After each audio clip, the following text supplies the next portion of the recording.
In this video, we'll look at the Attendees Pod. Now, the Attendees Pod is laid out a little differently than it was in Collaborate.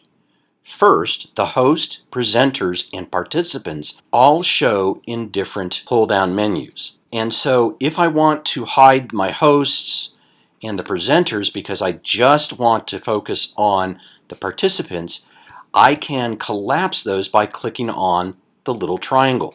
Now, as I roll over myself, the presenters, and the participants, you'll see that options will appear, and you'll work primarily on the presenters and on the participants. So if I'd like to make Chris a presenter, I can select this option, and he moves to the presenter.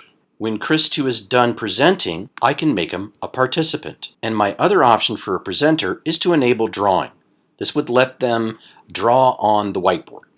Now, the Attendee Pod has pod options. It's a pull-down menu, the usual hide or maximize. I can edit my info, in which if I wanted to just say my usual everyday name rather than my full legal name, I can change that information. I would suggest showing active speakers that you leave that on so that you can see who is talking. We'll look at the various views in just a second. Under the attendee options, there are three useful options. So I'm going to click on Chris 2 and go back and select Attendee Options. I have the option of changing his name. Hopefully this won't happen, but if a student happened to enter an offensive name, you could go in and force them to change their name to something else. I can enable drawing, request the screen share, and I can give them something called enhanced participant rights. Now, to be honest, I am not quite sure why I would want enhanced participant rights over just making that student a presenter.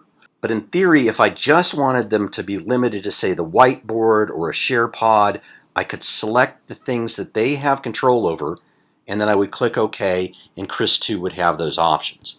I could remove that user. If I had muted my users, I could unmute them all. I can clear everyone's status, and I can remove their audio rights. I won't look at the preferences because that will be discussed in the preferences video. The last option are the three views.